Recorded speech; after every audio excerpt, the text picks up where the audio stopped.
Vous m'avez déjà beaucoup entendu ce matin. Ah oui, asseyez-vous après d'abord. on enchaînera avec un radical à tous les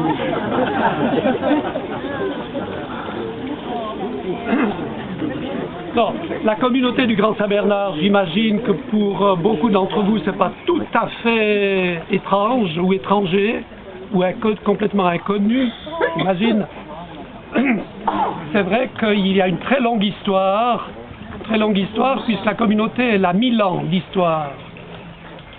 Alors, actuellement, nous sommes un petit groupe d'une cinquantaine de personnes à vivre en famille religieuse du Grand Saint-Bernard.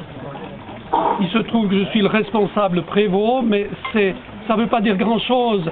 Sur 1000 ans d'histoire, notre mission, c'est de vivre le charisme, c'est-à-dire l'intuition de Bernard de Menthon, qui a fondé cette maison pour accueillir les passants, donc pour permettre à des gens de vivre des passages géographiques, à l'époque entre le nord et le sud des Alpes, ou le sud et le nord.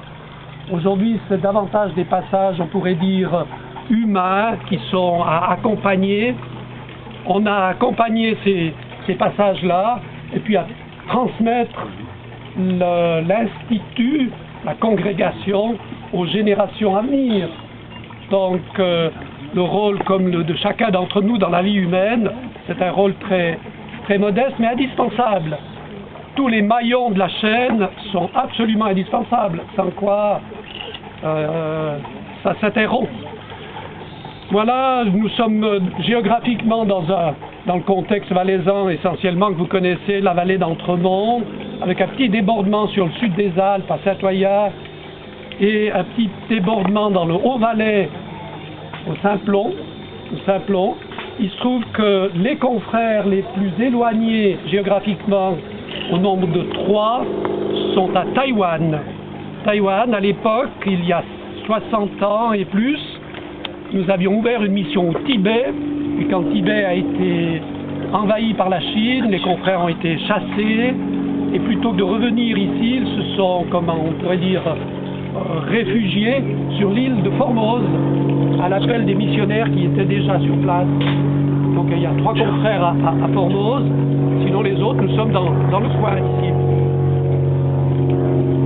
Voilà, si vous ne connaissez pas l'hospice du Saint-Bernard, qui est quand même la maison mère et le lieu source, à cette saison c'est facile d'y accéder. Depuis mardi dernier c'est ouvert pour la circulation automobile, mais le mieux c'est de faire comme pour venir à la colline ici, de mettre un pied devant l'autre et de répéter la manœuvre un certain nombre de fois, et on arrive à pied à l'hospice, à cette saison sans problème, mais 8 mois par année avec ski et pot de phoque. Les confrères les plus optimistes disent qu'il y a 2 saisons là-haut, il y a l'hiver d'avant et l'hiver suivant. Les plus pessimistes disent qu'il y a 8 mois d'hiver et 4 mois de mauvais temps. Mais c'est pas vrai, c'est un lieu magnifique, c'est bon vivre, et la maison est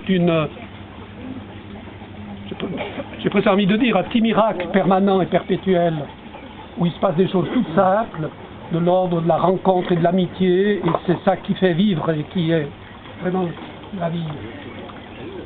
Voilà, j'en dis pas plus, Pascal. Hein. Je dis peut-être une chose qu'il a ou bien oublié, ou bien par modestie pas voulu dire, mais c'est que... Ah, la couverture. Non, après. ça le rappelle. Non, mais c'est que nous avons mis un pied devant l'autre sur des skis et des pots de phoque sur un long parcours qui nous a amené à l'hospice du Saint-Bernard. Ça fait une trentaine d'années bientôt. On a fait la haute route une autre route. Avec Edgar. J'y étais. Ah bon. Je pourrais raconter la descente depuis la Grand-Lune. Ah, il prenait Maillot, on est monté au Cervin.